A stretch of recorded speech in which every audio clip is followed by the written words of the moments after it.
क्या आप सबको पता है कि करवा चौथ की कहानी क्या है? चलिए मैं आपको बताती हूँ। एक बार की बात है, एक साहूकार के 7 बेटे और एक बेटी थी। बेटी का विवाह हो चुका था, बेटी अपने मायके में आई थी। बेटी का नाम करवा था। सातों भाई अपनी इसी इकलौती करवा बहन को बहुत गहरा प्रेम करते थे, अपनी बहन का पूरा ध्यान रखते थे।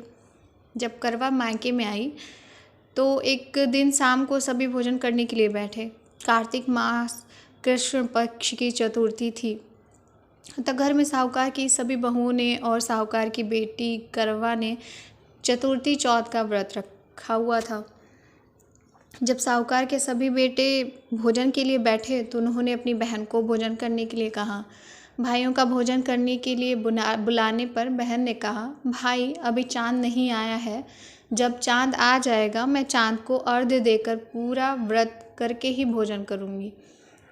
करवा के ऐसा करने पर भाइयों को चिंता हुई कि बहन भूखी है और अभी चाँद भी नहीं आया है। ऐसे में 7 भाइयों में से सबसे छोटा भाई बाहर किसी दूर के पेड़ पर जाकर उसमें अग्नि जलाकर उसमें एक छलनी लगाकर बहन के पास आया और बहन को कहने लगा, देखो बहन, चाँद आ गया है, अब खाना खा लो। बहन करवा ने अनजाने में ही उसे ही चाँद समझकर अर्घ्य आदि देकर अपना व्रत पूरा किया और भोजन के लिए बैठ गई। बहन ने अपनी भाभीयों को भी कहा, भाभी देखो चाँद निकल आया है, अब आप लोग भी अर्घ्य देकर व्रत पूरा करके भोजन कर लो। भाभीयों ने कहा। नंद करवा की बात सुनकर, नंद ये चाँद तुम्हारा है, हमारा नहीं। ऐसा कहने के बाद वह करवा अकेले ही भोजन करने के लिए बैठ जाती है और जैसे ही भोजन का पहला ग्रास अपने मुंह में लेती है उसे छींक आ जाती है। दूसरा निवाला मुंह में लेती है तो उसमें बाल निकल आता है। इसके बाद जैसे ही भोजन का तीसरा निवाला मुंह में लेने को रहती है तो उसी समय उसके ससुराल से न्योता आता है कि उसके पति का स्वास्थ्य बहुत खराब है, वह शीघ्र पति को देखने ससुराल आ जाए। इसके बाद उसकी भाभी उसे सच्चाई बताती है कि उसके साथ ऐसा इसलिए हुआ क्योंकि उसने करवा चौथ का व्रत तोड़ दिया था। उसके भाइयों ने आग लगाकर झूठ कहा कि चाँद निकल आया है और उसने सच मानकर अपना व्रत तोड़ दिया। इसी कारण उसका पति बीमार हुआ। सच्चाई जानने के बाद जब करवा अपने ससुराल को जाती है और यह प्रतिज्ञा करती है कि मैं अपने पति को कुछ नहीं होने दूंगी, दुर्भाग्यवश जब करवा अपने ससुराल पहुंचती है तो उसका पति प्राण छोड़ चुका होता है। पति के प्राण चले जाने पर करवा अपने दुख को सहन नहीं कर पाती और सभी से कहती है कि मैं अपने पति का अंतिम संस्कार नहीं करने दूंगी।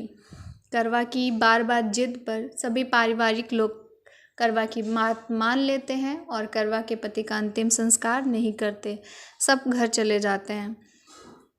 करवा अपने मृत पति को लेकर दूर कहीं एक झोपड़ी में रहने लगती है और अपने पति को जीवित करने के लिए भगवान की पूजा व्रत आदि करने लगती है। 1 साल बीत जाता है।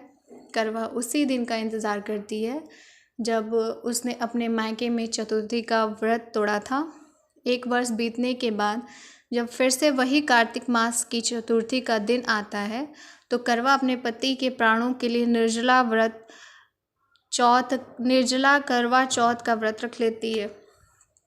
जब करवा का यह व्रत पूरा होने को रहता है तो उसके व्रत से माँ प्रसन्न हो जाती हैं और उससे कहती हैं कि यदि तुम अपने पति के प्राणों को वापस पाना चाहती हो तो अपने सबसे छोटी भाभी के पास जाओ, वह तुम्हारे पति के प्राणों को वापस ला सकती है, क्योंकि करवा का व्रत तोड़ने का कारण उसका सबसे छोटा भाई ही था। उसी ने पेड़ पर अग्नि जलाकर बहन को झूठ कहा था कि चाँद आ गया है। अतः करवा अपनी सबसे छोटी भाभी के पास जाती है और उनके पाँव को पकड़कर कहने लगती है, मुझे मेरा सुहाग वापस दिलवा दो। बार बार कहने से करवा की भाभी अपनी छोटी उंगली को चीरकर उससे रक्त अमृत निकालती है और करवा के पति के मुंह में डालती है। ऐसा करने पर करवा का पति जय गणेश, जय गौरी, जय गणेश, जय गौरी कहता हुआ पुनर्जीवित हो जाता है। इस प्रकार भगवान की कृपा से करवा का पति वापस आता है। तब करवा माँ गौरी से प्रार्थना करती है, हे माँ गौरी, जिस प्रकार आज मैंने इस करवा को फिर से सुहागन बनाया है, आज आपने इस करवा को आप फिर से सुहागन बनाया है और चिर सुहागन का वरदान दिया है, ठीक उसी प्रकार माँ सभी स्त्रियों को सुहागन का वरदान मिले।